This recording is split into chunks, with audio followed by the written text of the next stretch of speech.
Fall into a deep sleep with tonight's reading of The Gift of the Magi, accompanied by a guided sleep meditation. The story will be told as a reminder of what it is like to truly love and to truly give. As you listen, may you feel your heart warming and opening as you visualize silvery strands like angel hair that connect you to all the people that you love most. Deep love and connections are fostered not just by the good times.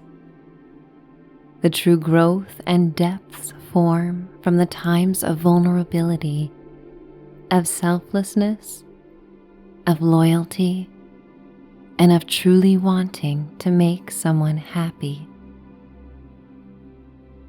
Tonight is your time to make yourself happy and to connect to the spirit of giving and generosity and love that you are capable of. It is our greatest superpower.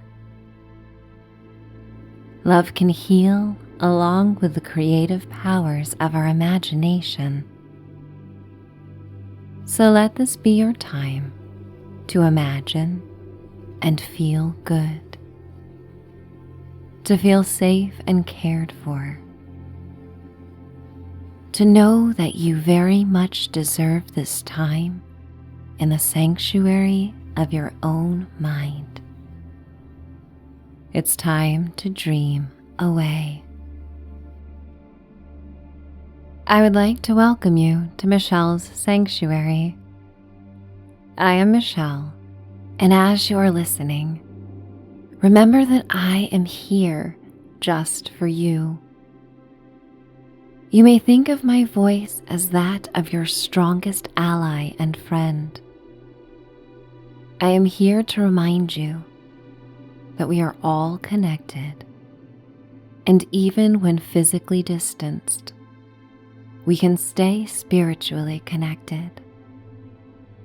I hope as you hear this story that you float across the calming bridge to your sleeping life and uncover dreams of those you love, that you reconnect with your best memories and hopeful visions of all you wish for your future. Take in a deep breath and let your body become like an inflatable raft, floating across a warm channel of water towards deep relaxation. And then sigh it all out. Let go. And inhale again and yawn, like when you were a sleepy child in warm pajamas. You can now yawn without guilt, and then audibly and contentedly exhale and sigh. Get cozy and cuddle up as this story is about to begin. The Gift of the Magi by O. Henry. $1.87. That was all. And 60 cents of it was in pennies. Pennies saved 1 and 2 at a time by bulldozing the grocer and the vegetable man and the butcher, until one's cheeks burned with a silent imputation of parsimony that such close dealing implied. 3 times Della counted it. $1.87. And the next day would be Christmas. There was clearly nothing to do but flop down on the shabby little couch and howl. So Della did it, which instigates the moral reflection that life is made up of sobs, sniffles, and smiles, with sniffles predominating. While the mistress of the home is gradually subsiding from the first stage to the second, take a look at the home. A furnished flat at $8 per week. It did not exactly beggar description, but it certainly had that word on the lookout for the mendicity squad. In the vestibule below was a letterbox into which no letter would go, and an electric button from which no mortal finger could coax a ring. Also appertaining thereunto was a card bearing the name Mr. James Dillingham Young.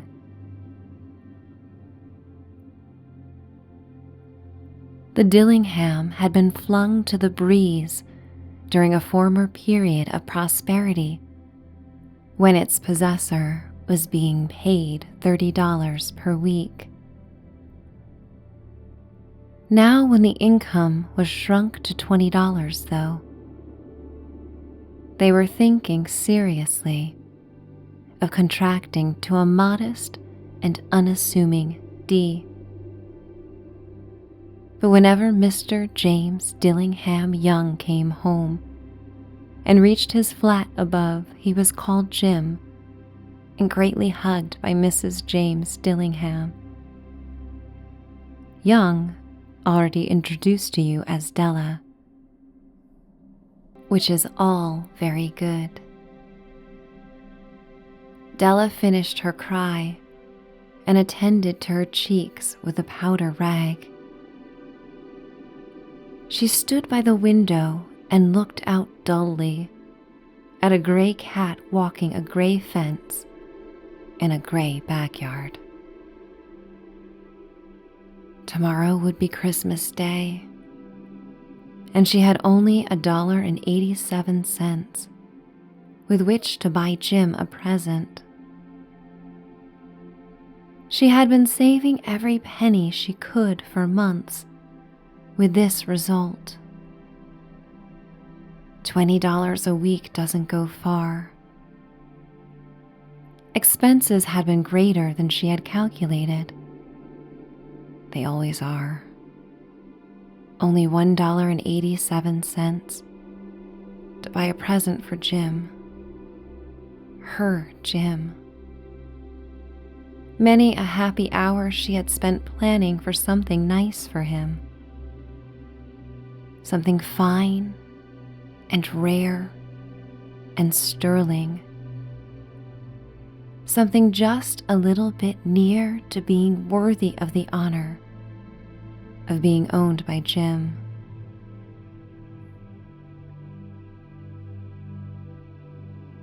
There is a pier glass between the windows of the room. Perhaps you have seen a pier glass in an $8 flat. A very thin and very agile may, by observing his reflection in a rapid sequence of longitudinal strips, obtain a fairly accurate conception of his looks. Della, being slender, had mastered the art. Suddenly she whirled from the window and stood before the glass.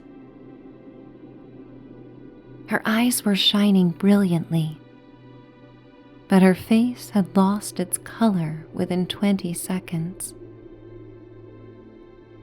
Rapidly she pulled down her hair and let it fall to its full length.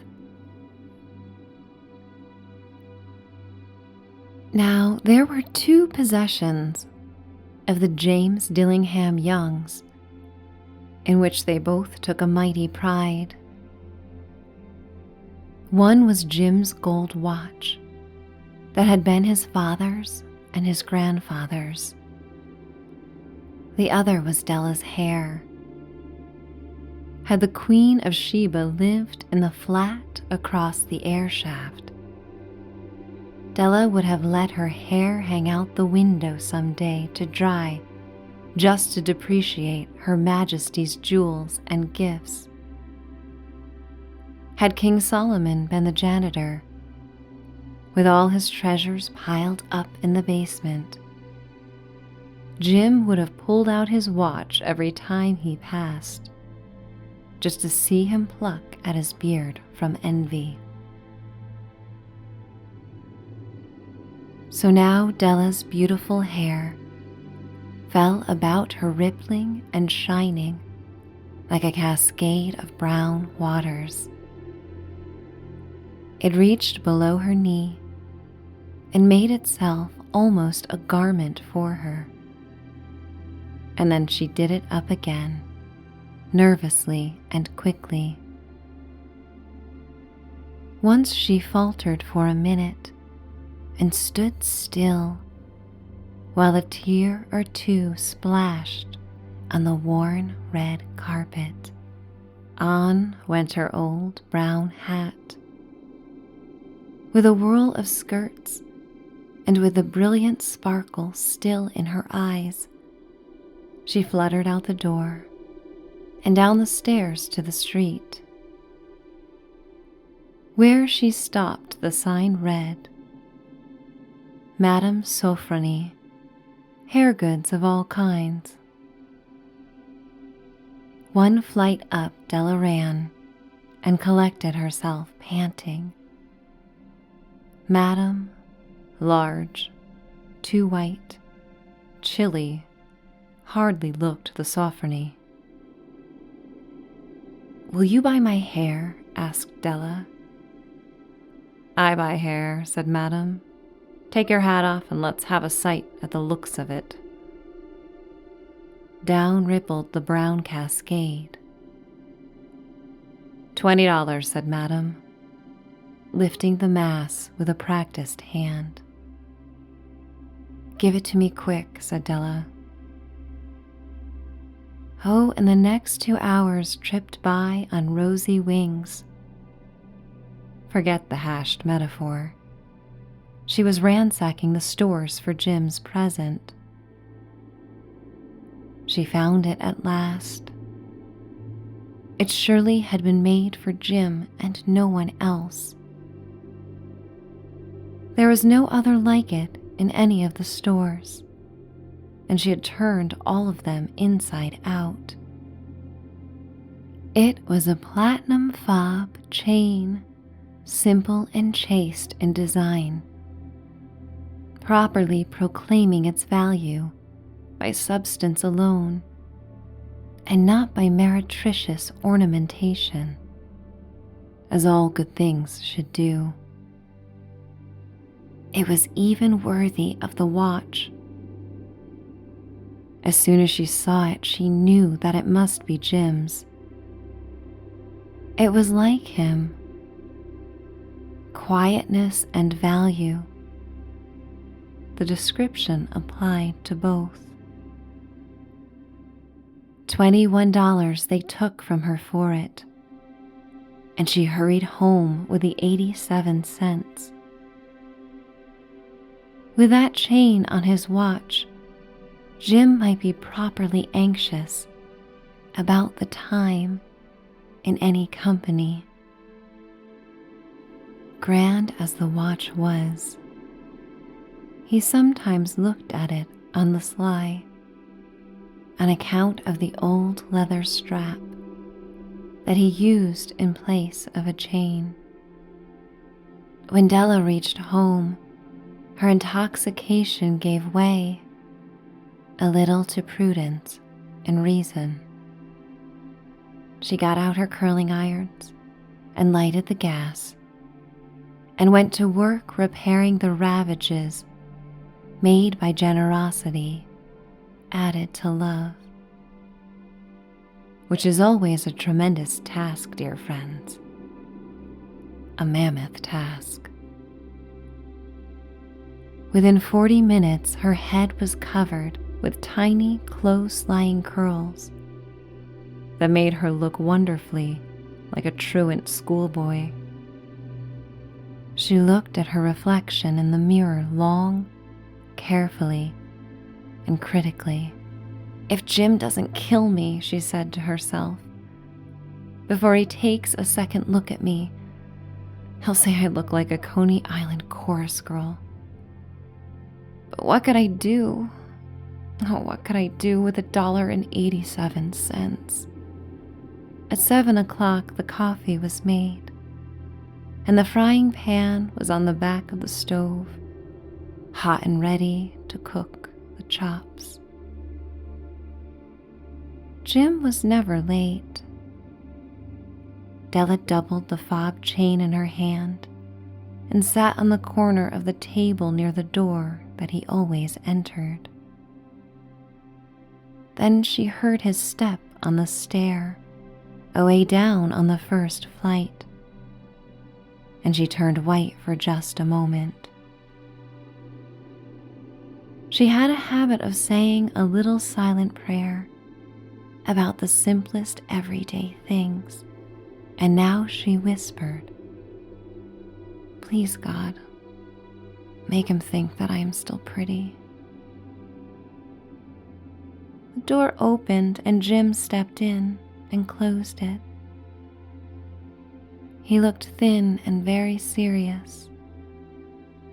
Poor fellow, he was only 22, and to be burdened with a family.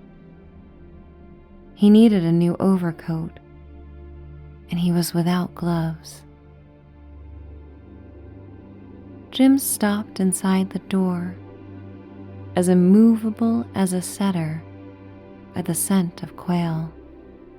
His eyes were fixed upon Della, and there was an expression in them that she could not read, and it terrified her.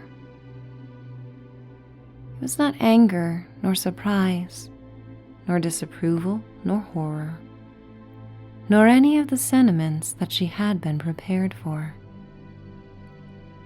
He simply stared at her fixedly, with that peculiar expression on his face. Della wriggled off the table and went for him. "Jim, darling," she cried, "don't look at me this way. I had my hair cut off and sold because I couldn't have lived through Christmas without giving you a present. It'll grow out again. You won't mind, will you? I just had to do it. My hair grows awfully fast. Say Merry Christmas, Jim, and let's be happy. You don't know what a beautiful, nice gift I've got for you." "You've cut your hair?" asked Jim laboriously, as if he had not arrived at that patent fact, yet even after the hardest mental labor. "Cut it off and sold it," said Della. "Don't you like me just as well anyhow? I'm me without my hair, ain't I?" Jim looked about the room curiously. "You say your hair is gone?" he said, with an air almost of idiocy. "You needn't look for it," said Della. "It's sold, I tell you, sold and gone too. It's Christmas Eve, boy. Be good to me, for it went for you. Maybe the hairs of my head were numbered," she went on with sudden serious sweetness. "But nobody could ever count my love for you. Shall I put the chops on, Jim?" Out of his trance, Jim seemed quickly to wake. He enfolded his Della. For 10 seconds, let us regard with discreet scrutiny some inconsequential object in the other direction. $8 a week, or $1 million a year. What's the difference? A mathematician or a wit would give you the wrong answer. The Magi brought valuable gifts, but that was not among them.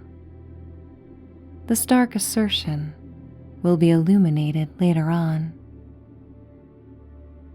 Jim drew a package from his overcoat pocket and threw it upon the table.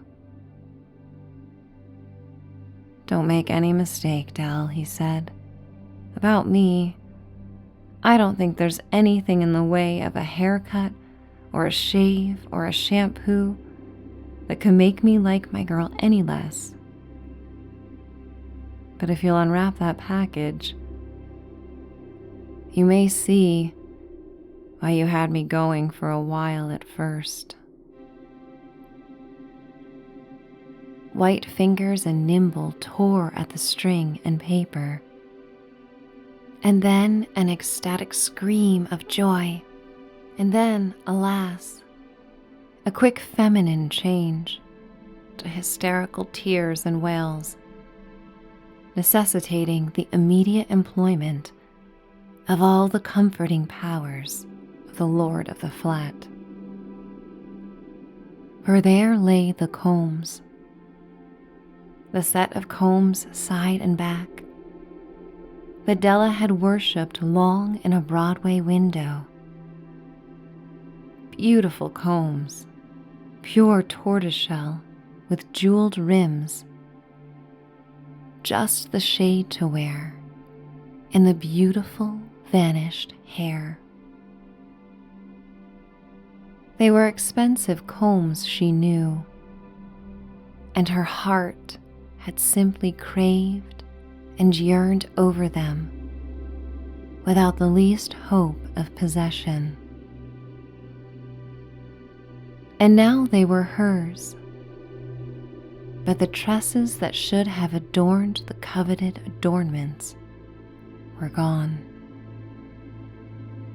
And then Della leaped up like a little singed cat and cried, "Oh, oh!" Jim had not yet seen his beautiful present. She held it out to him eagerly upon her open palm. The dull, precious metal seemed to flash with a reflection of her bright and ardent spirit. Isn't it a dandy, Jim? I hunted all over town to find it. You'll have to look at the time 100 times a day now. Give me your watch. I want to see how it looks on it. Instead of obeying, Jim tumbled down on the couch and put his hands under the back of his head and smiled. "Dell," said he, "let's put our Christmas presents away and keep 'em a while. They're too nice to use just at present." "I sold the watch to get the money to buy your combs. And now suppose you put the chops on." The Magi, as you know, were wise men, wonderfully wise men, who brought gifts to the babe in the manger. They invented the art of giving Christmas presents. Being wise, their gifts were no doubt wise ones, possibly bearing the privilege of exchange in case of duplication. And here I have lamely related to you the uneventful chronicle of two foolish children in a flat who most unwisely sacrificed for each other the greatest treasures of their house. But in a last word to the wise of these days, let it be said that of all who give gifts, these two were the wisest. Of all who give and receive gifts, such as they are wisest. Everywhere they are wisest. They are the Magi. And may the gifts of the Magi and the gifts of the heart continue to illuminate your journey and path. May love find you, and may you realize what is permanent is what holds the most value. and it is often unseen. May you keep your heart open to all of love's givings. I am going to count you down to a night of healing sleep where you may receive the gifts of your subconscious in the best of dreams.